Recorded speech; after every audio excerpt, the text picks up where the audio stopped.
having clients that you've done business with and you continue to maintain a strong relationship, that generates repeat business and referrals. Welcome to the Realtors Conspiracy podcast, where we are dedicated to unraveling the secrets to real estate success. I'm your host, Maude, and each week we bring you insights from top realtors, entrepreneurs, and innovators, sharing their success stories, mindset, processes, motivations, and the key to their success. Join us every Monday for a new episode and discover how to crack the code to success and take your real estate business to the next level. Don't miss out on the opportunity to unlock your potential. This week, I'm speaking with Larry Osmond from Century 21. Today's chat is all about communication. With a solid corporate background in managing teams, negotiating deals, and sales, Larry has found success in real estate by mastering the art of communication. He's a huge believer in the power of clear, honest, and constant dialogue to drive success. Join us as he shares his insights on how effective communication can make a real difference in your career. Let's get to my chat with Larry.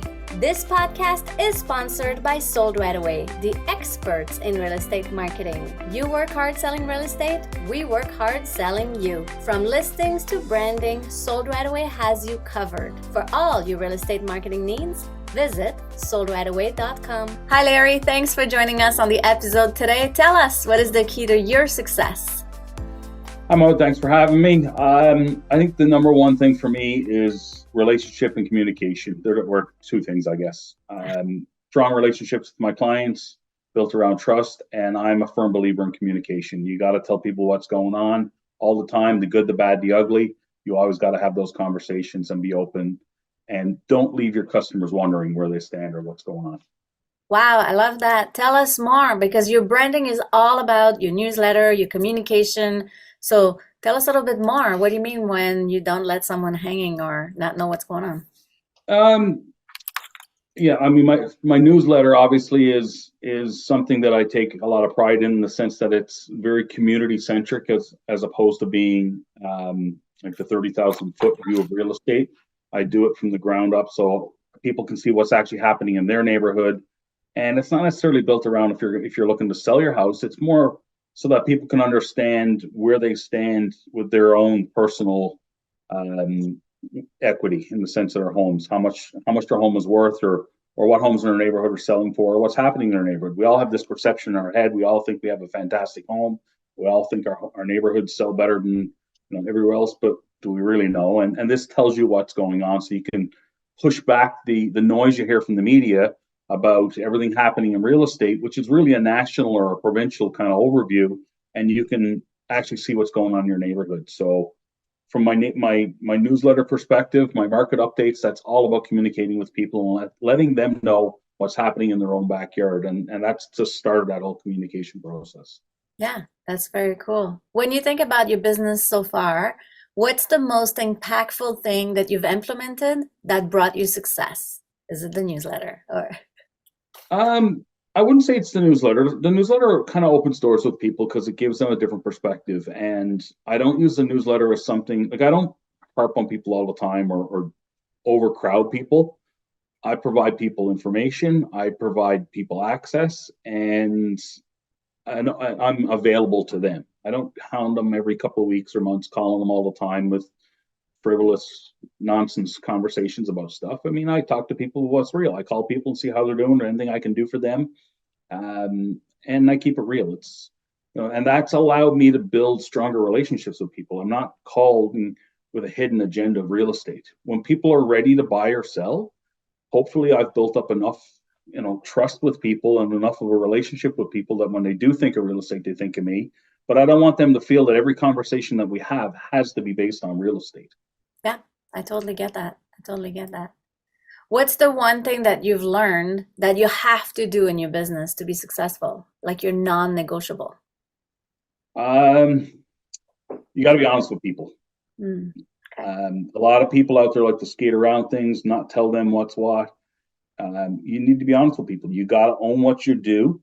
I see all this out there, and I'll probably get slammed for this, but you see these teams form in real estate, stuff like that. where you've got a team leader and a bunch of people working under them, and the team leader goes out and they sign the business and they disappear, right? Or they handle one part of the business, but they don't handle the rest of the parts because I guess they're not as important to them. They'd rather be out there and be the hunter looking for a new business. I have more of a philosophy that I'm involved with my clients all the way through. And again, back to that communication. When I sign people, the first thing I do is pick up my phone and say it's on 24/7. I don't care what it is. If we just signed a listing agreement, if we just did the paperwork at 2 o'clock in the morning, you wake up in a cold sweat panicking that, oh my God, what did I just do? Pick up the phone and call me. Now, I might not answer 2 in the morning. I might be asleep, or I might be up working on stats. Who knows? But you know what? I want to be there for my clients. And I want to be able to address the concerns they have. And I don't want them sitting back thinking and wondering. So to me, communication has always been the one thing that I believe that you have to have all the time. You can never over communicate, but you can certainly under communicate. So it's the one deal breaker for me that I'll never go without openly communicating frequently with my clients. Yeah, I love it. You talk about communication, honesty, keeping up with the news, and trying to I find I'm noticing that you take the information and are able to tell it back to your clients in a way that's relevant to them. Well, that's it. I mean, again, when you look at what you see in the media, and I don't fault the media for what they're doing, they got to cover a whole country or a whole province or a whole major city, but it doesn't translate down to people's individual needs or their experiences. So to take what is going on and break it down to show them so they can see what's what and understand it in something that's relatable makes things simple for them. And if I know a pathway to make that happen, to make it easy for them, well, it takes away the work on their behalf and it makes it easy for them to understand. Yeah, very cool. When you're working in your business or trying to get new leads, how do you get new leads? What are your lead generating activities or things that you do? I did in the early part of, so I've only been in real estate, I guess I'm going into my 7th year now, 6th or 7th year, somewhere around there. I spent about 25 years in the corporate world. That's where my communication thing comes from. I had a mentor and boss in my previous career that told me communication is the cure to all ailments, and silence is like a cancer that grows, and that stuck with me forever. Wow. Okay. But when I got into this business, I started cold calling people. I managed a brokerage for a couple of years and decided that definitely was not a good fit for me for what I wanted to do, because managing a brokerage, real estate agents are very different than working in the corporate world. In the corporate world, people work for you. You can tell them what they do. Real estate agents in this industry are like trying to herd cats. Mm-hmm. And I got to the point where I don't want to be managing or helping other people through other people, because it's a disconnect for me. So I became an agent on my own. And the first thing I did was I sat down and I spent my entire first year as an individual agent on the phones, calling people, just introducing myself. Is there anything I can do for you? And built up a bit of a database and started building relationships with people. Again, I wasn't calling people to sell their house. I was calling people to see if I could be of any service at all for them. And that was how I kind of started it. But I've evolved as the industry has evolved. I mean, using the phones today to cold call people is a lot different. We have the do not call list out there, obviously, which you got to be careful of, and cut the cord thing. I mean, more people every single month are taking away their home phone, and you can't call people on cell phones. So you rely on things like social media. So that's actually where I met you, and that's how we came together through John as well, where we're starting to use the power of social media to get our message out there. Again, my message is not, hey, come sell your house with me or come buy with me. My message is, hey, I've got some information here to share if you're interested. And if I can ever be of service, I'd love to help you. I love it. How do you translate that from processes? Like, do you keep in touch with your client? Do you have a CRM? Do you have a checklist? Like, how do you? I do all the above. So I have a CRM. I think anybody who doesn't have a CRM needs to change careers. You should never be in sales. Cool. I can look through my database of well over 1,000 people today, and I know who every one of them are by the name when I look at it, most likely their address. I don't know them well enough to be able to look through and know them all personally. So CRM helps me with that. It helps me know the conversations I had, what's going on. Are the grade level kids school or grade school age kids, things like that. Anything about them, I keep tracking there. So when I do talk to them, it brings me right back to those last conversations and the familiarity. So first and foremost, that's you can't live without a CRM in this business. I try to call people depending on where they are in their cycle or what our last conversation was. It could be every 3 to 6 months. I try to reach out to people. Some people who say, you know what, we're here for the next 3, 4, 5 years. I won't call them, every 6 months because I don't want to be a nuisance to them. I will try to call them a minimum once a year, but at the same time, I do have my market updates that go out to everybody in my database once a month. I also have a newsletter that goes out. I try to share information on social media. It's more about being present, providing information, and being accessible to people. Love it. Love it. Information and access. It's best realtor Yeah. out there. The best realtor tactic. When Yeah. everybody knows a realtor, right? I mean, everybody knows a realtor. And if they know one, they probably know 10. Yeah. So at the end of the day, for me, I don't want to be the overbearing one that's pushy and everything else. I want to be the one that's seen as a resource and with the right skills to achieve whatever my clients are trying to achieve. Yeah. Very cool. Where do you look for in terms of innovation, like you said, from the phone to social media? What else is in the horizon for you? I'm always trying to keep on top of anything new coming out.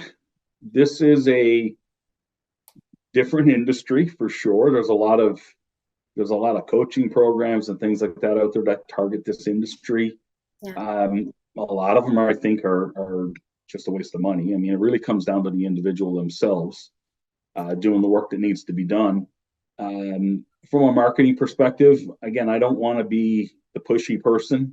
I want to be the person that's seen as a resource that they can use. So, with your help now with our social media, we're expanding that. That's been a big focus going forward to make sure that I have that presence out there. And I don't believe in a lot of the other marketing technologies. I mean, I tried the bus thing for a little bit. I regret that, but I did it for a little bit. I think that was a waste. I don't even know why I tried it. Static things like that, I don't think get your message across. I'm trying to become a lot more involved in video because people get to see who you are in video.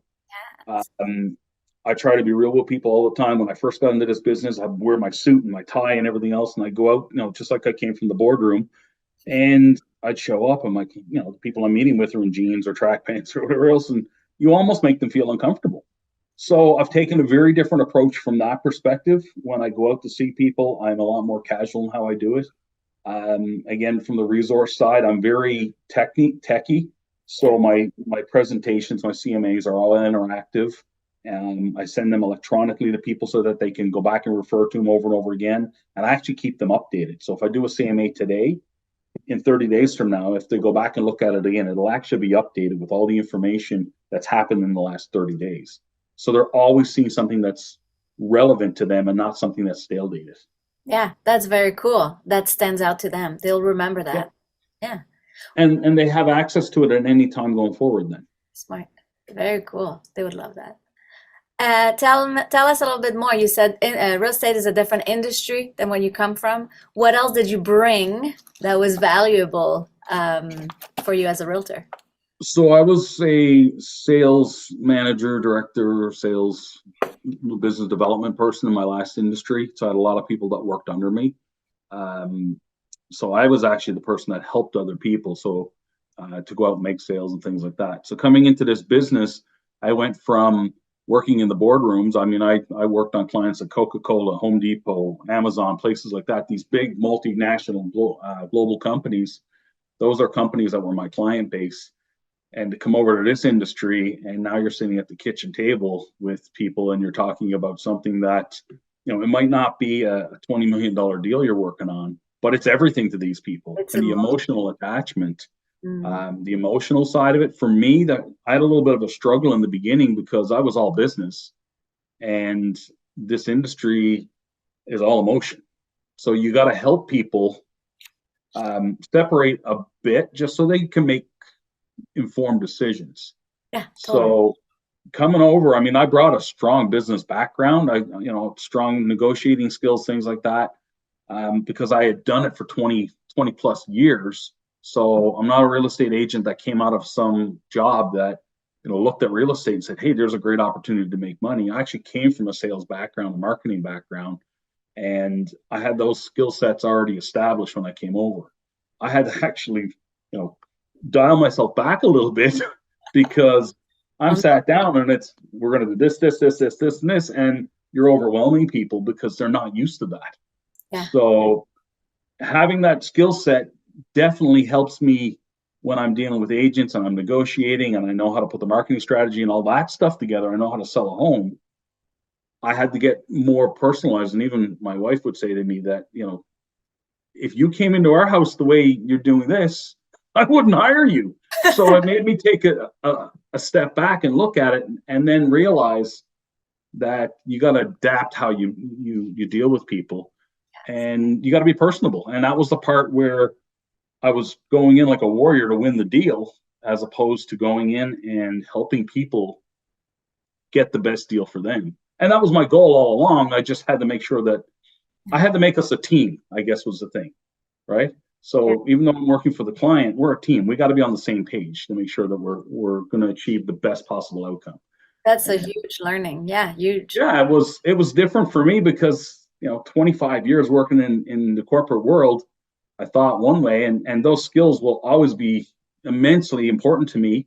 Yeah. And they make me, I believe they make me a much stronger agent. But at the same time, I had to be, and I don't want to make it seem like I was impersonable, but I was more like the bulldozer, and I had to back down a little bit because I would be probably a little too overpowering. So shut up and listen became a big thing that I had to learn to do. Nice. I love it. Hopefully I've matured into that over the last few years. I love it. Strong background, huge foundation, adapting to how the industry is changing for you. And then look at you. The industry as a whole is changing, right? I mean, there's so many things that have changed in real estate in the last couple of years that you constantly got to be learning and evolving. You can't stay still. These agents that say, oh, I'm 30 years in the business, what you did 20, 30 years ago are completely irrelevant to the business today. True. I mean, the simplest thing is the amount of change in technology that has happened. Yeah. Right? So, and then on top of that, our clients have become that much more educated. I mean, I was a client in real estate at one point. And it's funny because the last agent that I actually sold a home with, I actually interviewed her to work for me at one point when I was managing a team. And she didn't have a clue who I was. She didn't know me. And I said, well, we did business together in the past. Oh, really? Which deal did we work on? And I told her which house that we sold.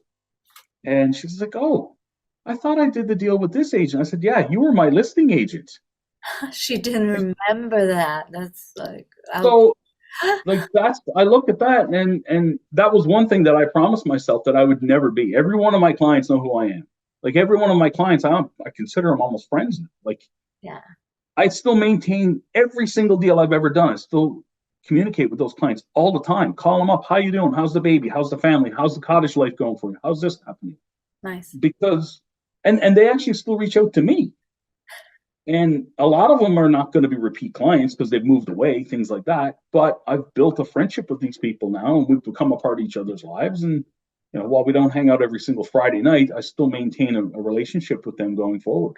Yeah. You asked about how we get business. Well, knocking on doors and making phone calls is one thing, but that's a very cold start. Right? Mm-hmm. Having clients that you've done business with and you continue to maintain a strong relationship, that generates repeat business and referrals. Yeah. And in real estate, that's huge.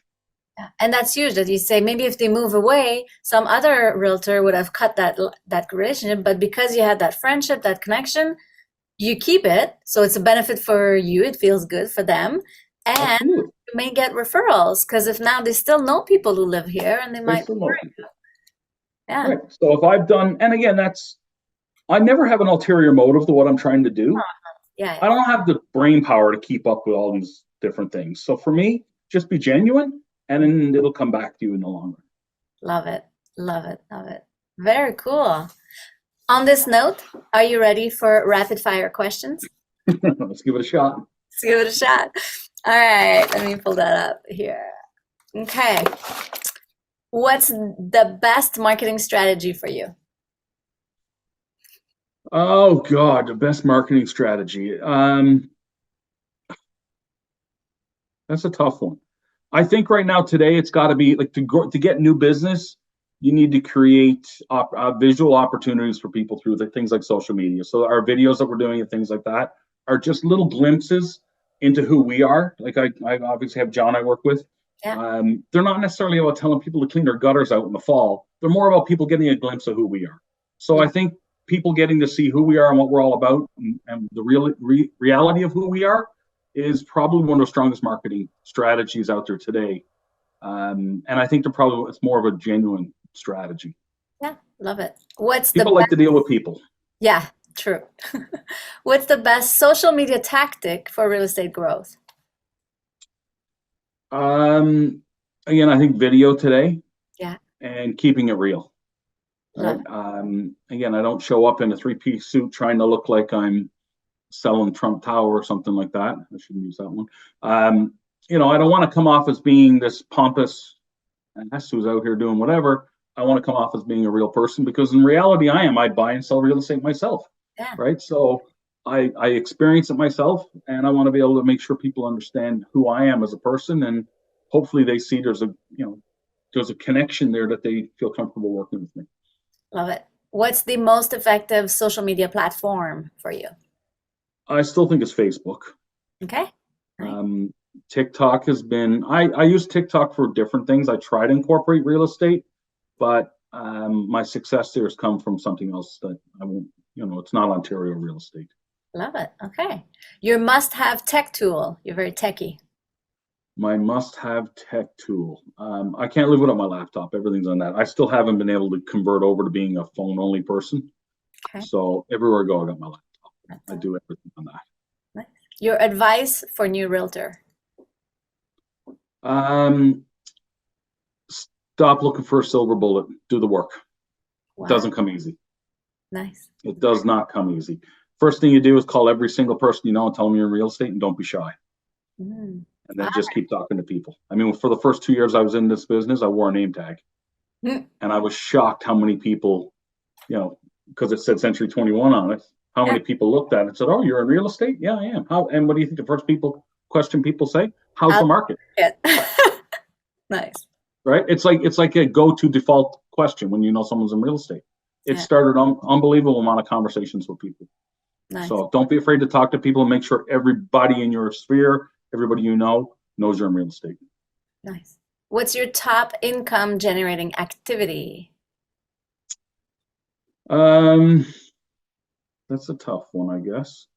Follow-ups with my sphere, like my database, making the phone calls to the people that you already know.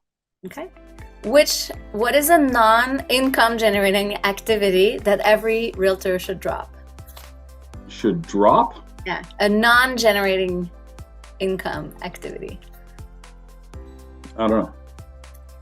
Okay. It's a tough one. Stop trying to be flashy all the time and show people that you're more successful than you are. Okay, there you go. Be real. Be real. It's all about being real. Love it. How do you win more listings? It's funny because I spent a lot of time putting together listing presentations and all this fancy information. So when I show up, I got all the data, and it's almost overwhelming for a lot of people. Sitting down and having a real frank conversation with people, Nice. right? It's funny when I started making phone calls to people, I was shocked how many people would say to me when I would call them and talk to them, "Are you from the East Coast?" Because as I talk, my Newfie accent comes out, even though I left home almost 30 years ago. But having those just letting people know who you are and what you're about. That's it. They relate. Nice. Yeah. So, and I don't know, I'm a Newfie, so people have a perception of Newfoundlanders being hardworking and honest people, and that's benefited me as well. Nice. So there you go. I'll take it. I'll take it. Yeah, there you go. How do you leverage your listings once you have a listing? I have a pretty significant database that I work through. Again, I believe you have to work for everything that you get. If you get anything that comes free out of it, great. Like I have a couple of listings that are higher end listings that have come up lately that we haven't put signs up. So some agents will look at that. Well, no one in the neighborhood will know that you have a listing there. Well, that's if they don't know that I have the house for sale on that street, it's not the sign's fault for that. It's my fault. Yeah. So I have my kind of routines that I go through when I get a listing, how I market it, both digitally, social media. There's a couple of magazines that I work with, things like that. I also go out and work the neighborhoods that in the areas where my listings are, and not so much so I don't think the neighbor's going to buy his neighbor's house, but wouldn't you love to be able to find the next person to live next door to you if a friend wants to move here, or who do you know? Yeah. And the other funny part in all of that is when a house goes up for sale on the street, everybody's looking out like, ooh, Joe's got his house up for sale, and they all want to know. So rather than them, I'm just going to go and talk to them. Hey, this is what we're doing. This is what it is. This is what we're selling it for. So communication with the neighborhood has been big for me as well. And then I'll do mailers and things like that around my listings as well. Again, just informing people what's going on. Yeah, very cool. It remains communication. And you'll see that in everything I do. Yeah, very cool. What's the best advice you've ever received? Well, obviously communication has been, I would call that probably the biggest one, is do not be afraid to over communicate. And two, shut up and listen. I can talk a lot. That's very cool. And silence is cancer, right? Silence is like a cancer, it grows. Nice. Communication cures most ailments, or all ailments. Nice, very cool. Everyone has their own definition of success. How do you define success in real estate? It's funny because it's kind of a combination of things. Obviously, earning in real estate signifies some type of success, because if you haven't actually earned anything, then you haven't succeeded at anything, I don't think. So obviously that's a part of it. Again, I'm fortunate enough that I had a strong career for many years before I got into real estate, so I don't have that desperate need to sell. Yeah. I'd love to be able to choose what I work on. So there have been people that I have decided not to work with. Yeah. Which, to me, I'm losing out on a commission there, but getting to decide who I work with is my scale of success, or determination of success. Yeah, getting to decide who's going to be a fit, who's not. Yeah, I mean, I'm not desperate that I have to work with everybody and anybody just to get a paycheck. That's not how I work. I get to choose who I want to work with. I stopped working in the corporate world for a reason. I work for myself now. I mean, I work with Century 21, but I'm, essentially self-employed, and I decide who I work with. And to me, that's a huge success personally, to be at that stage of my life. Yeah, love it. That's super inspiring for a lot of realtors, for sure, to get to that. Yeah, I mean, it's something I worked hard to get to. So nice. I'm proud to be able to be in that position. Yeah, nice. It's rewarding. Well, thank you. Thanks for sharing all of this. I'm sure there's a lot of realtors who would love to hear that. Where do we find you? What's your website domain? Website is larryosmond.com. Yeah. And then nice and simple. Yeah. Instagram is, I think it's Larry Osmond Broker. Yeah. Something like that. And Facebook, if you look up Larry Osmond anywhere, I'm sure I'll come up. You'll come up. That's amazing. Thank you for your time today. That's great. Thank you. And thanks for everything you do for us. Thanks for tuning in. Until next time, make every action count. Reflect on the insights from today's episode and ask yourself, which strategies and action can you implement to grow your business and win more listings? Your growth journey begins with a single step. What will yours be? If you enjoyed this episode, please share it with your network and help spread the word. Together, we can inspire and empower a community of realtors to crack the code to real estate success. Don't forget to subscribe to our podcast, Realtors Conspiracy. Stay motivated and see you next episode. Thanks for tuning in. Until next time, make every action count. Reflect on the insights from today's episode. Ask yourself, which strategies and actions can you implement to grow your business and win more listings? Your growth journey begins with a single step. What will yours be? If you enjoyed this episode, please share it with others and help spread the word. Together, we can inspire and empower a community of realtors to crack the code to real estate success. Don't forget to subscribe to our podcast, Realtors Conspiracy. Stay motivated and see you next week.